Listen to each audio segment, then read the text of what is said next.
me feel better, man. Control Alt Delete.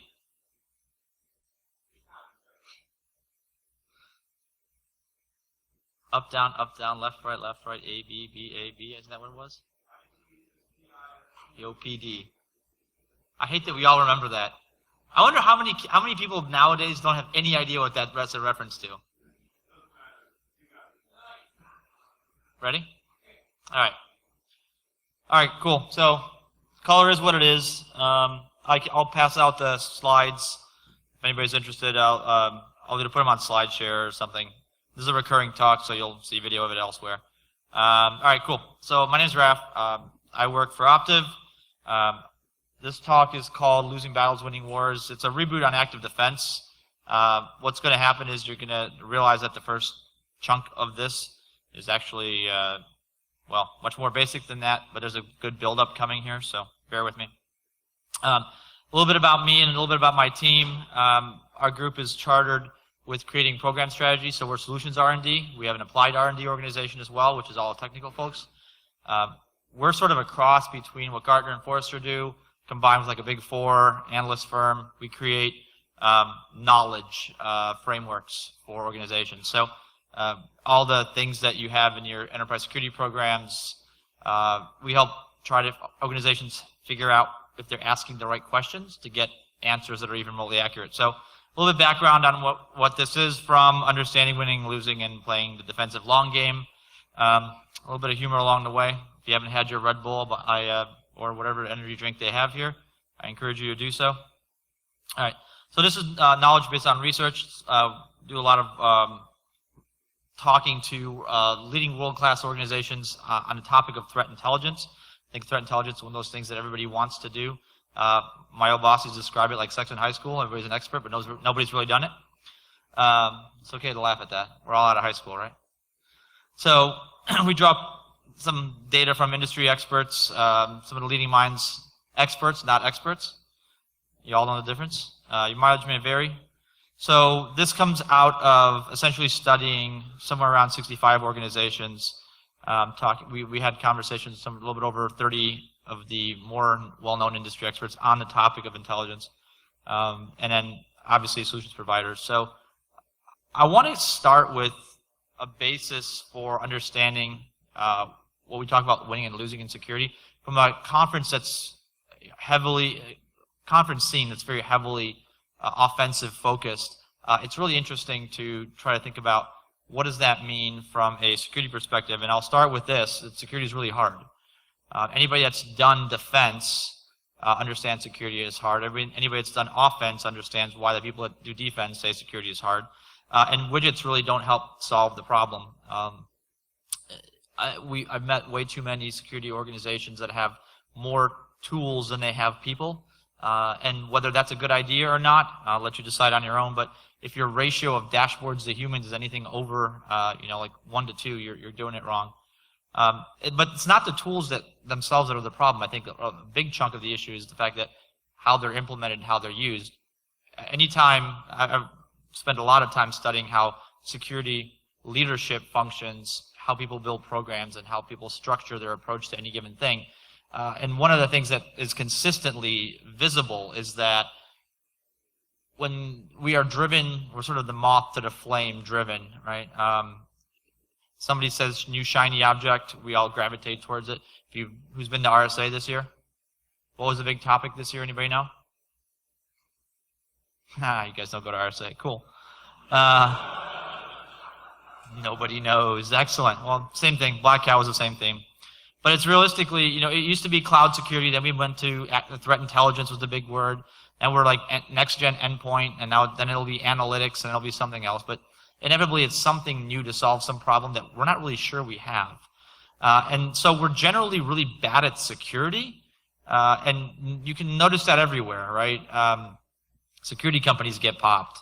Even those that are spying on people and are uber hackers get popped in really, really nasty ways. So it turns out security people are also bad at security. There's a shocker. I think we over-focus on things that are super advanced, and we have a tendency to forget all the things that make, this is one of those great times where if I remember this quote correctly, I never can, But many Python fans in the house? All right. Building a castle, sank into the swamp, build another one, burned down, sank into the swamp. We just keep building castles on sand. It's not working, it's not going to work, but it's Einstein's definition of madness. And I think we fail absolutely miserably at doing security fundamentals and basics. And this is where it really kind of pains me to say, all right, if we want to talk about active defense, what active defense means, we'll define that in a minute. We need to start with the question of how's your visibility. If you're on the defensive side, it's really interesting to think about visibility of what you're able to see on your network, on your applications, in your systems. And you can't stop what you can't see. Ask a deer at 2 a.m. with your headlights off, right? No? Nobody? Okay, fine. We're in the South. We can make jokes like that.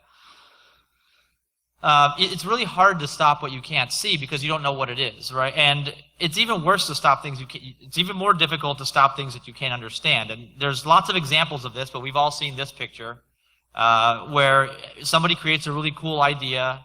Is that even visible on that screen? All right, sorry.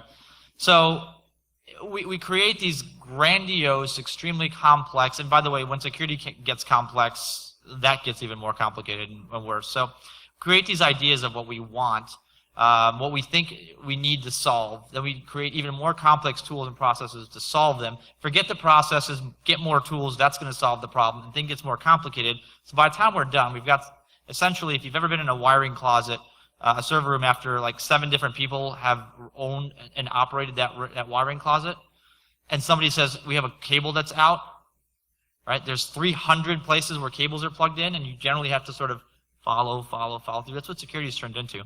And that's why pen tests can be done by just about anybody and get something interesting, right? Finding a hole in an organization is not hard. I don't know if I asked this question, if anybody's tried a pen test and found nothing, raise your hand. Right. You always find something. So from an enterprise defense perspective, let me ask, what does it mean to fail? At security, right? If you're on the defensive, what does it actually mean to fail? Answer. Not fixing stuff you found 5 times in a row. That's actually a really good, that's a good way to think about it. Depends on, I like that. See, now we're going back to goals. All right, so let me ask you from a different perspective, and this may be a little bit better. Organizations talk about, and if you've ever had to deal with a board of directors or higher level management, they say things like, we can't possibly be hacked. We can't be the next story, right? We can't ever, I don't ever want to write a press release and sign it that says, dear customer, we've lost your data, sorry. Okay? If you've been hacked, is that considered a failure? Maybe, maybe not. So here's the deal. I think we've set the bar for security and goals unrealistically high. And I'll explain that in 3 very succinct points here. I think as defenders, there's 3 things that you really have to start thinking about. And again, we went through and talked to a bunch of these security organizations that are at various stages of operational maturity. But I think there's only 3 key questions that actually matter. All right? Anybody have a military background here? All right, you guys will probably get this faster than anybody else. So there's only 3 things that matter. The first one is, do you control the situation? By the way, these are cumulative. So do you control the situation?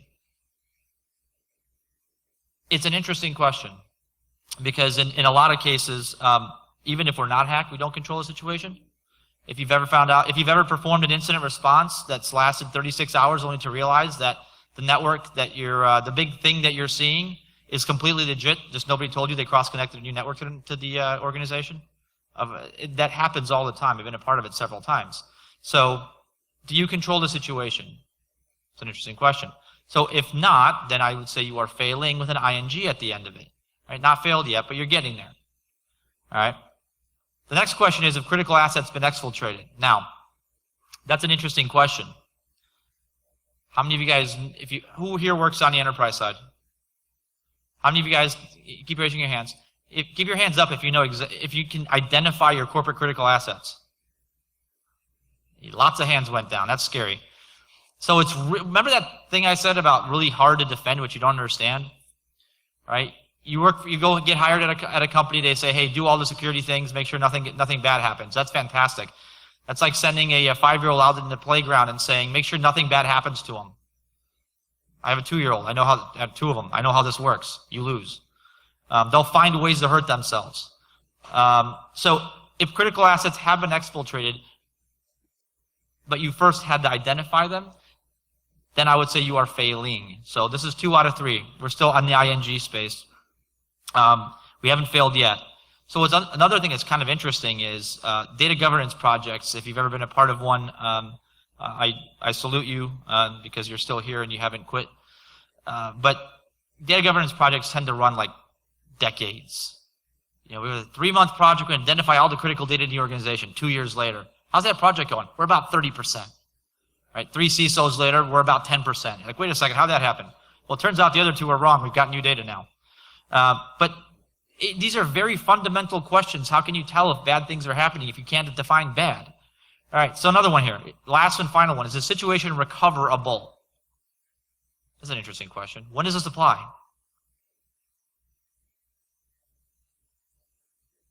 Crickets. There we go. If you've been breached but not exfiltrated. Somebody had to say that. Cool. So one of the interesting things I keep hearing is, and if you've paid attention to all these ridiculous hackback discussions all over the place, one of the quotes you've probably seen repeated over and over on Twitter, because we all paste it to each other, is the quote by some general somewhere that thought it would be a really good idea to say things like, well, we might have to go back and get our data off that server. It's like, I don't think you know how the internet works, right? Somebody stole stuff. That means they made a copy. Now they have a copy. Probably 1 billion copies someplace. You taking it back isn't going to accomplish the thing you think it's going to accomplish. So, situation, is it recoverable? Can you get back to the state that you were at before this bad thing happened? If the answer is no, then if you've all 3 of those, if you're failing, now you can't recover, then you failed. There's a lot of things that have to fall in place in order to do that. Let me give you some thoughts for perspective. So website defacements happen all the time. A lot, right? That is one way of looking at it. Malware on your systems. Who here does not have a piece of malware anywhere in their network? Liars. Distributed denial of service attacks, right?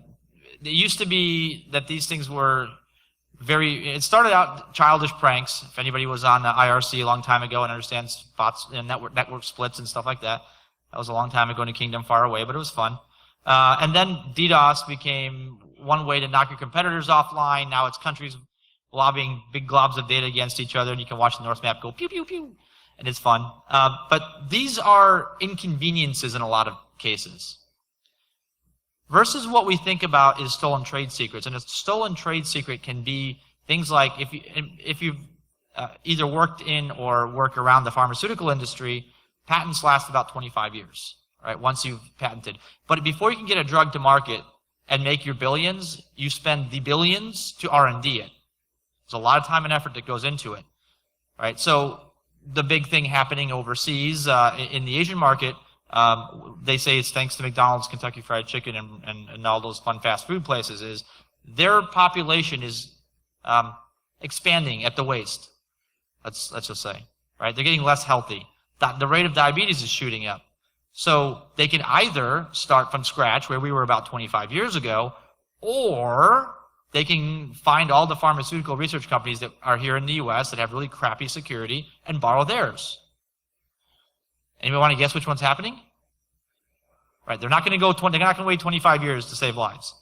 So if you're in that industry, stolen trade secrets means that drug that you spent $10 billion investing in, you think is going to make you a return of $200 billion over 25 years, that just evaporated. That's potentially not even career ending, it's business ending. That's real impact, right? So look at this from the defender's perspective. We have to understand these things because we have to understand what's actually important to us and why it's important to us. If you're on the attack side, which I think many of you are, if you're on the attack side, there's only one thing that actually matters. What is that one thing? Close. Right. Achievement on objective. Right? if somebody says, go own that network, generally they won't tell you that if it's an actual thing or something going on, because there's no purpose behind it. But people that are financially incented either through organized crime, through nation states, they don't just get told, hey, go deface this website. They get told, here's a specific thing I need you to get. See, that specific thing is the objective, whatever actions they perform, they need to get it out of there. So whether it's, the classic example is, your quarterly earnings as a public company get announced Monday at 8 a.m. on CNBC. Your CEO is going to go on be interviewed. He'll talk about it. He'll publish the report. But until then, because that report's done about 2 weeks before, until then, anybody that sees that, besides a few people inside the company, can do things like trade against you or against your stock, right? If they know how your company did. So there are people absolutely banging at your door, in your windows and everywhere else, trying to get at that report, trying to get at that data. But that data is only valid until your CEO starts to speak and says, yes, we had a great quarter, or now we had a kind of a crappy quarter. Because at that point, it's worthless, it's public data. So if you understand what's important and understand why somebody would want that, you can then start building defenses that actively defend. See, active defense. I told you it makes sense eventually. So if your adversary hasn't actually managed to achieve the action against that objective, guess what? They haven't won. So this is one of those like, hey, if you haven't won, that means I have to have one, right? So if they haven't won, then that means they failed. And so it turns out that we don't actually suck at security. We just don't understand what we're doing and why. Right? And this is slightly unfortunate because I think we're doing actually a much better job than most of us give ourselves credit for on the defensive side. Because we're all sick of hearing how everything is easy to break, every app is vulnerable, nobody patches, blah, blah, blah. But there's plenty of networks that I can point to that are riddled with holes, but only in places that don't matter for anything. So sure, if you're going to go break into them, you got a whole host of servers to go poke at, but the best you're going to do is hit something public and maybe use them against somebody else or annoy them or whatever. You're not getting anything critical because they understand what their critical stuff is. So I think if we look at this as a focus, it's possible to sort of start shifting the way that security works and the way we think. And we go from what we call a short game, which is discrete incidents. And unfortunately, entirely too many security operations organizations and incident responders think short game and discrete incidents. In fact, some of the best run IR teams that are uncoordinated at the high level end up working the same incident from different angles, unfortunately. And this is just a fact. So we're going from this idea of a short game to a long game to start thinking about campaigns and objectives. Because for various reasons, I'll explain in a little bit, we have tools and we have the ability to automate. We've had that for years. There is absolutely no reason we should be getting popped by things that are the equivalent of coded. I would say by a 10-year-old, but we have some really smart 10-year-olds, so that doesn't work anymore. That aren't really meant to be malicious. So let's talk about the defensive long game. So I think there's a little bit to be talked about here. So first off, fundamentals. I keep saying this over and over, and maybe one day, sometime before I retire, this will actually stick, but fundamentals are extremely important. Nobody does them right. Why? Because it's freaking hard. Who's got a solid change management process here? Right? How many of you guys can identify every asset on your network? The person raising their hand probably works for a government entity. Right? So here's the other thing that I really, really don't understand is there's been several blog posts lately about just absolute hate for ITIL. I get it. ITIL is not pretty, and it's not sexy, and it won't get you on CNN. But if you can't do fundamentals that way, right, like you can't identify your assets, like this, you've got an asset. What's the classification of that asset? Is it important to the company? Is it not? What's the configuration that's on it? Little news flash. And let me actually do this by a show of hands real quick. So, you guys remember Heartbleed? Wasn't that long ago, right? When you heard of, on the defensive side, when you heard of Heartbleed, how many of you guys, first thing you did was go find a scanner and scan your network for Heartbleed? Dear God, why? The answer is simple, because you have zero configuration management. And that's a problem, because you've just wasted hours and hours of time. Put your hand down. I know what you're saying. Stop this.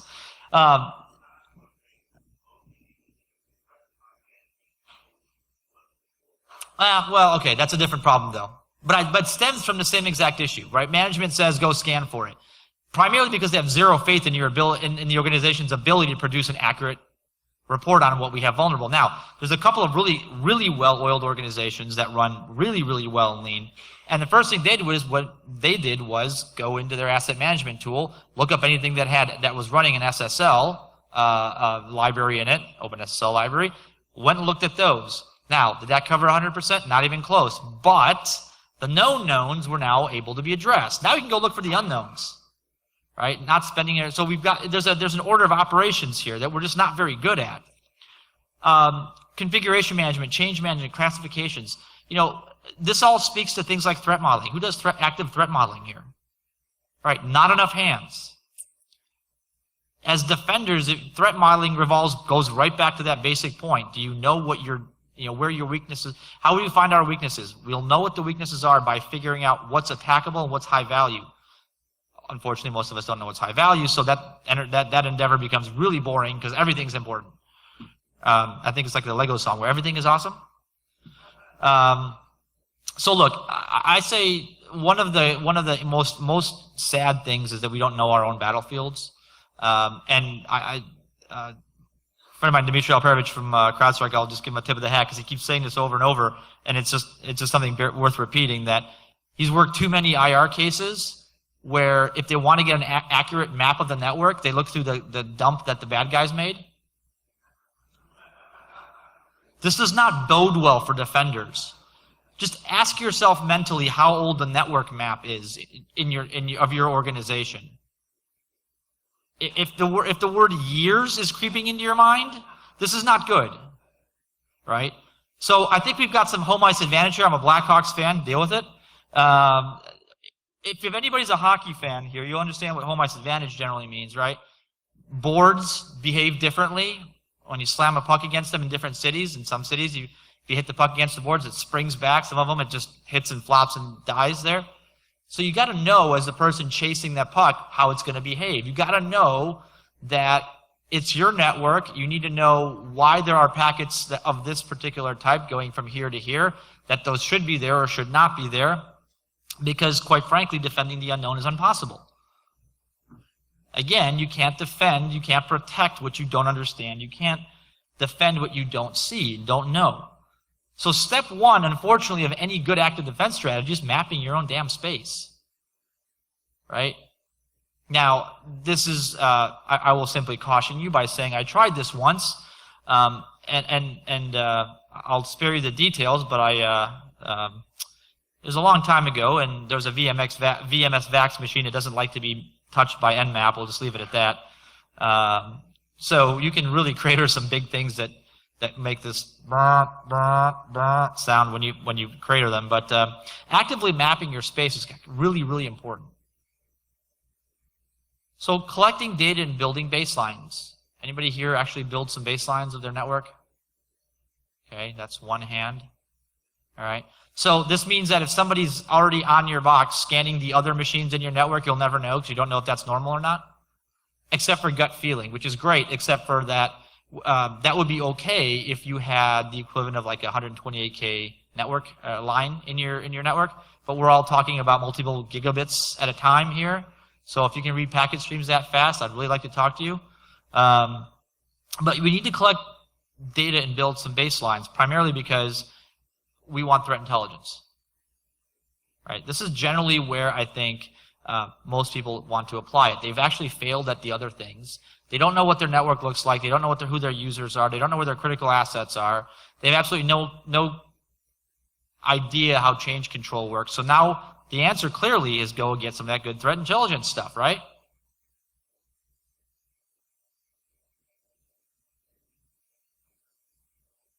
I've done this once or twice. It doesn't work well in the meeting, but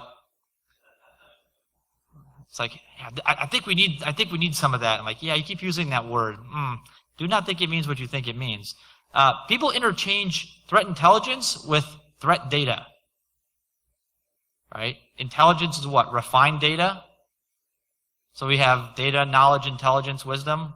They're like, yeah, just give me like a humongous a feed of bad IP addresses. That's threat intelligence. That'll save me.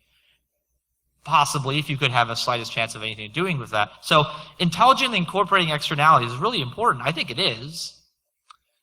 But it's the whole intelligently incorporating stuff, right? So more data is not necessarily good. Anybody have the wonderful job of watching a sim here? Anybody responsible for the health and safety of a sim? Great. So you know that they're kind of picky. They tend to love humongous amounts of data generally, or not. So more data is not necessarily good. So think about it this way. So if somebody hands you 10,000 bad IP addresses, as in most of the OSINT or some of the commercial data feeds, in fact, if I were to give you 10,000 bad IP addresses right now, if I were to feed that to you on a regular basis, question number one is, where are you going to put that? If your answer is the SIM, you've said the wrong answer,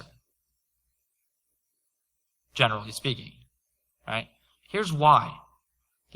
It's not even like where you're putting it, although one is indicative of the other, but what are you going to do with it? See, the whole point of threat intelligence is to feed an active defense cycle, which means actually doing something about the things that are being thrown at you. The ability to duck, right, more effectively. And if you don't know where to put the data, then you've got a much harder question on your hands.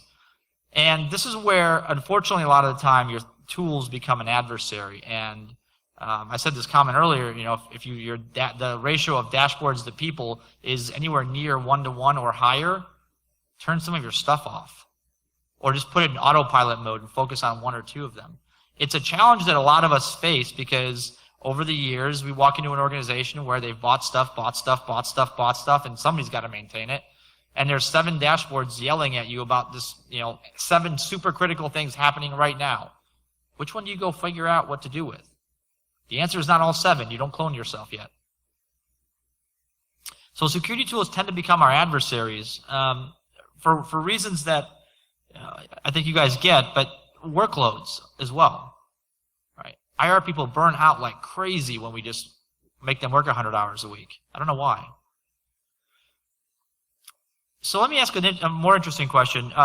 So those of you that do sim work, how many alerts did you receive a day? 100? 1,000? 10? Order of magnitude question. 3. I like 3. I can deal with 3. Now, of course, if you're getting that few, there's 2 possible reasons for this. 1, you don't see anything. Or 2, you're really, really good at security. Or maybe you've figured out network segmentation finally. But how many alerts do we receive per day? And there's this cycle where it comes in, you do some triage work on it, and you make a decision. Right? Ultimately, somebody's got to make a decision. That's the role of the event analyst in this life cycle. So in an 8-hour shift, those of you that know this answer, I've told you before, don't raise your hands, but in an 8-hour shift, how many events can an analyst process on average? You want to venture a guess? 5? Okay, anybody else? Good answer. Anybody else? Okay, so in an average 8-hour shift, the number is somewhere between 24 to 32, which means 15 to 20 minutes on average for an event to pop up. You go do some basic analysis on it. 20 minutes may seem like a ton of time until you realize it takes about that much time to log into most of the systems you need to go investigate. So there's an alert that says, hey, you're being SQL injected, right? Somebody's stealing lots of data from you. Okay, let's go and check out that system, check out the source, check out the destination, see whether it's important or not, right? It takes you about 15, 20 minutes. Now, 32 is not a lot, considering that some of these dashboards produce upwards of 10,000 alerts a day, right? So not only do you drown in incidents, but if I'm a bad guy, if I'm pen testing somebody, all I'm going to do is light them up. Do random things, anything I can think of, and then the signal gets completely lost in a noise. This happens every day, right? And the answer to that is obviously tune your SIM, because that's not as easy as it sounds. Anybody try that? You can probably knock it down an order of magnitude, but until you really understand what's critical and what's not, where your important segments are, where they're not, then that exercise is completely foolish. So this is one of those times where I'll tell you got to slow down and go faster, and it's true. Stopping and focusing is super critical, right? Figuring out what threats are relevant. See, this is a recurring theme here. What's important? What threats are important is predicated on what's actually important in your organization. Because threats against non-relevant things aren't really threats. They're annoyances. See, there's this, I'm gonna write a blog post on this eventually because I just need to get it out there, but there's this tendency to use, to create formulas in security to help people quantify things like risk. And one of my least favorite is this notion of impact times probability, right? And we know the law of small numbers. I was recently explained this by somebody who told me I was doing it wrong, and I agreed. So it turns out that if you have something with a humongous impact with a really small probability, the answer to that, if you multiply them, like most of us would, is wrong. Because, to use an unfortunate situation, the events of 9/11, really, really small probability. The impact, not so much. So in that case, the risk technically would have been really, really low. I would beg to differ, right? So we fall down to that. So figuring out what threats are relevant, things like impact, things like volume, things like value, those are important. And I think one of the things that we continue to struggle with is everybody's system is owned by malware. It's time to just fess up. If you've got a network where you claim you've got no malware on your systems, you're not looking hard enough, or you're not looking at all. And sometimes there's an adversary in there somewhere. So we did a little bit of digging, and it turns out that there's technically 3 types of different threats. I think there's actually 2, but the third one's a transitional state, right? So I'll give these to you, and we can have a little bit of a discussion. You guys are welcome to chime in here. So there's 3 different types of threats.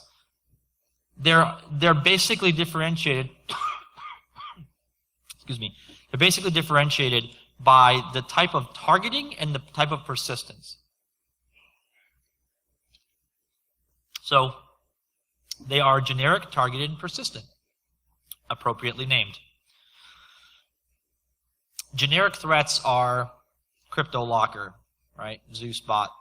These things that have infected millions of people, they're not targeted at you.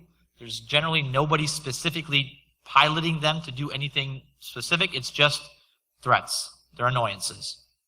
Now, there's no targeting. There's no intent of persistence, which means that these are the equivalent of viruses, which is interesting because we have this stuff called antivirus, which I was told in the early 2000s would have solved this problem by now. So then the logical next question is, well, then why the hell are IR teams spending upwards of 80% of their time on this? That's a little bit of a tough question to ask. The next type of threat is targeted. Targeted means somebody's taken something generic, made a small tweak, repurposed it, repackaged it, and pushed it over to you. Now, I say you, I mean like you generically. So they're targeting pharmaceuticals. They're targeting, banking. They're targeting something, not you specifically, right? So when you get down to this, yes, there's a bit of targeting, but there's no thoughts on persistent. This is the proverbial smash and grab. Yes, that jewelry store has a lot of diamonds in it. Let's back the pickup truck into the plate glass window, grab as much as we can, and take off before the cops show up, right? Then we get to persistent, and this is where you are both the target. You're not a target of opportunity anymore. You are a specifically targeted individual. You're being targeted, right? And there's a notion of persistence. So in a lot of these, in these 2 previous cases, you're not really getting 0-day expended on you. Let's face it. Nobody's willing to lose any of their secret attack sauce on you, right? When you get enemies, and that's what they are, threats of this type, generally somebody is taking the time to do a recon on your network. They know what network protecting network any malware appliance you have. They know what you run on your desktop. They know what they can and can't get away with sending you over email. They know generally which people in your network are the most gullible, hint, all of them. And they'll send you something or push you something that they know has a very low probability of being detected, very high probability of effectiveness, low friction, high outcome. And it's generally intended to be used for you, which means that they've spent time on this. If they've spent time on it, it's not something they're going to give up easily in terms of tradecraft, right? So they'd like to keep the tools they use fairly secret. So I've already said this, but the breakdown in terms of how much time you guys are spending from the IR perspective on this is roughly 80% on the generic threat, roughly 19% on the targeted, and about 1% on the persistent. Because by the time you get through the 80% and you're getting to the harder, we never get out of the easy loop. Getting to the harder loop we do simply by sheer volume and workload, because nobody ever gets to the point where they're finding things that the signatures aren't telling us are there, because nobody has that kind of time. This is actually really, really backwards. So we're extremely backwards on this. And whether you've got the capabilities or not is almost irrelevant. You're spending your time closing tickets as an IR person. That's not generally the direction you want to go. So why the hell does this matter at all? Well, I think it does, because there's vastly different types of response here. From an IR perspective, there's 3 different types of response, and this is where sort of the active defense stuff comes in. And again, I'll just make it clear, we're not hacking anybody. We're trying to make sure we position, we're not building the French Maginot Line again. Pardon me to anybody that's French, but they asked for it. This is vastly different responses here, right? In a generic type of scenario where you've got stuff that just shows up, you just kill it, that's all. If there's no intent, it doesn't matter. If it's on your system and it's wreaking havoc, nuke it. Now, we call it a tier 1 automated response, but that doesn't mean re-image the machine every time. Anybody that's tried to do that will understand and agree with the fact that that's a very short life expectancy in that job. By the 3rd or 4th time you've re-imaged somebody's machine that day, you probably get a different kind of a phone call, right? So re-imaging machines doesn't work. I know it doesn't. I mean, it does, but to a degree. So how do you do that? Hey, we have these things called tools. If you don't have anything on your endpoints, then this is a different conversation we should have, but we all have stuff on our endpoints. Hopefully it's well managed. Hey, back to asset management and good security hygiene. But they should be taking this burden out from us, right? Destroy it, re-image it, however you want to do it. Again, I kind of caution you against to re-image it. But destroy the thing that's causing the havoc, move on. Near zero human time expended is the expected outcome here. From a very well-known IR program, they would spend, if they determined it was a level 1, tier 1 threat, up to 5 minutes. That's a lot of time. Up to 5 minutes. So you have to be able to identify, here's a catch, you have to identify what type of threat that is. If you can't, you don't know. All right, tier 2, it's a kind of focused response, so you spend actually some time doing things like containment, analysis, and destruction. So contain it, figure out, first off, get it off your network in however way you want. Keep it from spreading itself, making other bad things. Analyze it, right, so you're not just chucking it. But the analysis actually helps you determine whether the thing is generic or persistent. So target is sort of like a transitional state for many IR folks. We would do minimal human time expended here. 15 minutes probably, right? Once you've determined this is a tier 2 threat, up to 15 minutes of time on it. And then we actually have time for the persistent threats. And these are sort of the ones that that should be getting our attention. We should be giving these the attention because there's no signatures for these. Nothing automated in terms of virus signatures is going to tell us that, hey, there's something here you don't know about, because we don't know about it. So contain, analyze, remove, and recover. See, the cycle gets much longer. Containing it, analyzing it, removing it, and recovery. Part of recovery is going to be things like evidence preservation. Because if you found something on your network that matches this category, odds are there's going to be an investigation.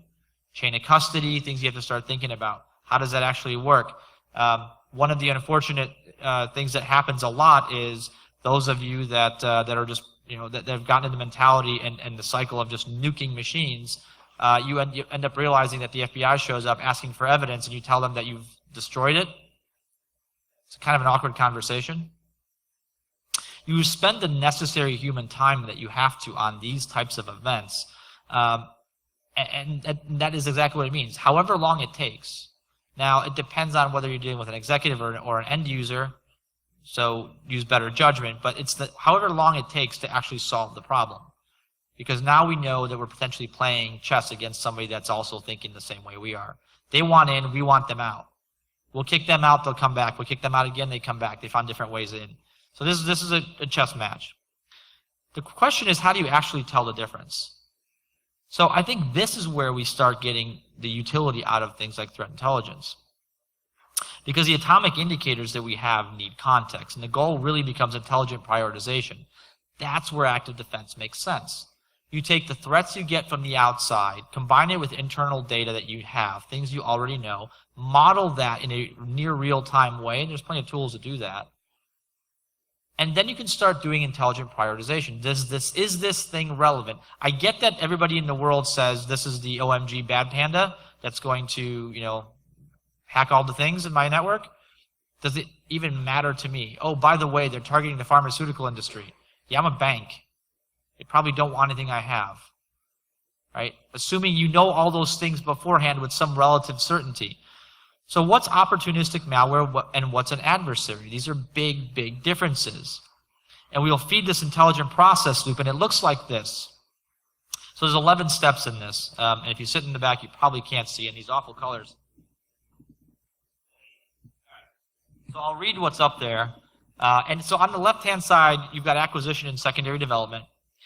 You've got triage, initial collaboration and enrichment, distribution, execution, feedback, management, governance, and strategy. So that's how this thing works, right? It's a process loop. It's an OODA loop, if you will. So you start with some external indicators, run it through the loop. You end up with secondary indicators, things that don't come out from the outside. Yes, Dave. Thank you. Enriching it with internal and external content. Notice I said internal and external content. These are very important things. Distribute and execute, because you need to get intelligence into a place where it can actually be acted upon. Otherwise, it's just dumb data sitting someplace. And you ask the question of, can you learn from the incident? Can you get better at doing what you do as a result of something? Can you improve from it? And then we can start actually chasing through that loop and start looking at things that are important. And how do we respond to them in a coordinated fashion? And I think that's how we figure out how to win, right? Couple of goals here. Raise the cost of the adversary. Know you're never going to be able to outspend a nation state or a wealthy, somebody with a ton of oil money that's determined to crush your bank off the internet. You won't be able to outspend them, but you can sure try, right? And you can do things that strategically raise their costs. And like all criminals and like any enterprise, because it's a criminal enterprise, there's still that word enterprise there, right? Eventually the cost-benefit scale goes in the wrong direction. They go, screw it, this isn't worth my time anymore. How often does that happen? I don't know. We don't have good data for this. Frustrating the adversary is also really cool. If you've ever seen anybody that's got a really good hunt team or a really well-oiled security organization, somebody will pop their network, get in, they'll find them, they'll notice the pattern, they'll patch that system, close that hole, they'll come in again, they'll kick them out, they'll come back in again, they'll kick them out. But every time they come back, they're forcing them to try something different, right? Okay, at first you're looking at MS-08 patches, right? The stuff from 2008. All right, fine, but then we close all those. Then we force them to try phishing. We educate people on phishing and we do URL detection and stuff like that. Great, then we're sending attachments, we figure out that. Then they're like, all right, I gotta go find a zero day to use against their systems. Now you're really upping the ante. And now they're burning tools and writing code to get into your stuff. That's really hardcore. So that means they're really trying, right? And lastly, ultimately the goal is to keep them from achieving their objective. It's like that CNBC example I gave you guys earlier with the CEO. Data and critical assets have a shelf life, generally speaking. They have an expiration time at which they don't become viable anymore. They're not important anymore. And if you can stave off the attack until then, you've won. So disrupting effort to achieve objectives and repeat is necessary. And I think of all the things that we do, this is how we define real security. I think that's what active defense really is all about, because that is where we actually put our security tools and defenses and smart people to work to stop the bad guys, the real bad guys, not the things, that accidentally hit us, from getting the things that are important to us. There's a lot of stuff that we're not doing well in there.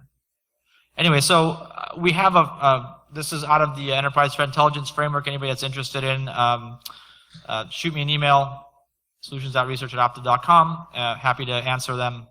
And that's it. Hope you learned something. Sorry about the color.